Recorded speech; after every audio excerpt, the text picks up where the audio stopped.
હવે આપણે આ લોટ અળદિયા માટેનો સારી લઈએ.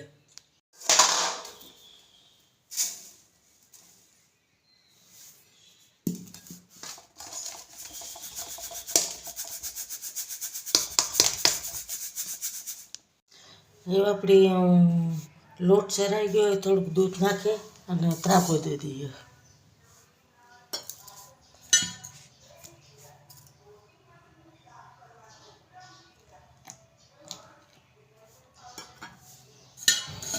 હળવે હળવેથી પાણી લોટ મરે ને ત્રાપો દઈ મૂકી દઈએ. તો આપણે મૂક્યું ઘી ગરમ કરવા. અને જો આપણે ગુંદ તરવું હોય તો તરીને નાખવું હોય તો થોડુંક ચમચો ઘી નાખીને એમાં ગુંદ તરી નખાય. હું તો આ ઘી ગરમ કરીને આમાં જ ગુંદ નાખી દે ને પછી લોટ પણ આમાં જ શેકી નાખાય. તો આ સરળ રીતે થાય અને એકદમ પરફેક્ટ થાય. તો આપણે ઘી ગરમ કરવા મૂક્યું. ઘી ગરમ થઈ જાય એટલે પછી એમાં ગુંદ ઉમેરવાની દઈએ. તો આપણે ઘી ગરમ થઈ ગયું.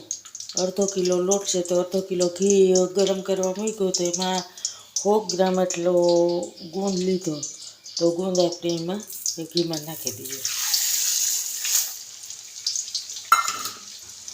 ઘીમાં શેકી નાખીએ.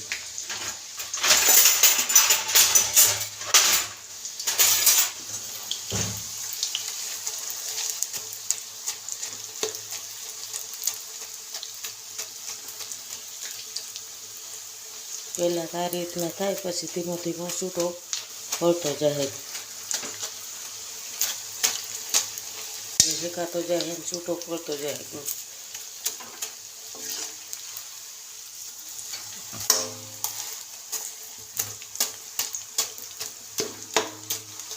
હાલો તો આપણે ગુંદ હાવ છૂટો પડી ગયો. ઢેફું તો એ ઢેફા જેવું લાગતું હતું એના પર ગુંદ છૂટો પડી ગયો. તો આમાં આપણે નાખી દઈએ લોટ. આમાં આપણે અડદનો લોટ નાખી દીધો. હરવે હરવે હાથે તવેથી આમ હલાવી જવાનો. ગુંદ પણ મિક્સ થતો જાય અને લોટ પણ શેકાતો જાય. આપણે એવું લાગે કે ઘી આમાં ઘટે એવું છે પણ આ અડધો ઘી નાખ્યું. વધીએ પછી જ અડદિયા વધશે ને તાર ઘી છૂટું પડીએ ગેસનું વધે પડીએ.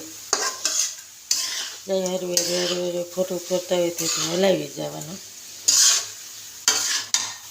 હાલો તો આપણે એમાં લોટ અળદિયાનો પરફેક્ટ શેકાઈ ગયો બરોબર એકદમ. તો એવામાં આપણે ઉમેરી દઈએ ખાંડ.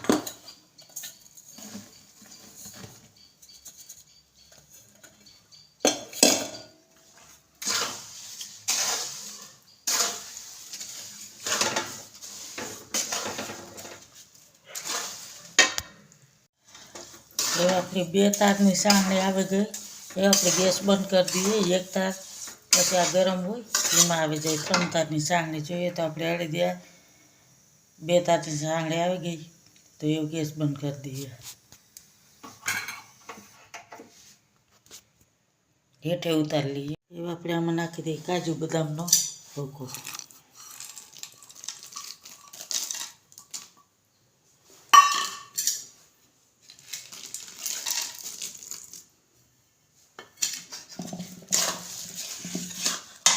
મિક્સ કરી લઈએ.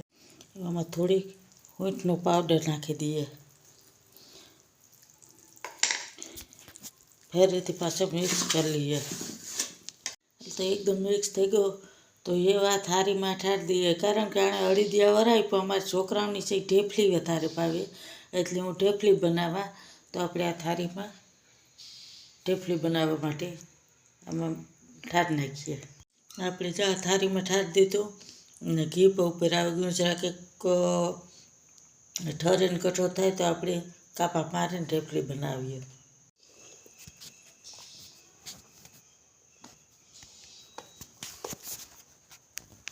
હાલો તો આપણે અળદિયાની ઢેફલી બની ગઈ.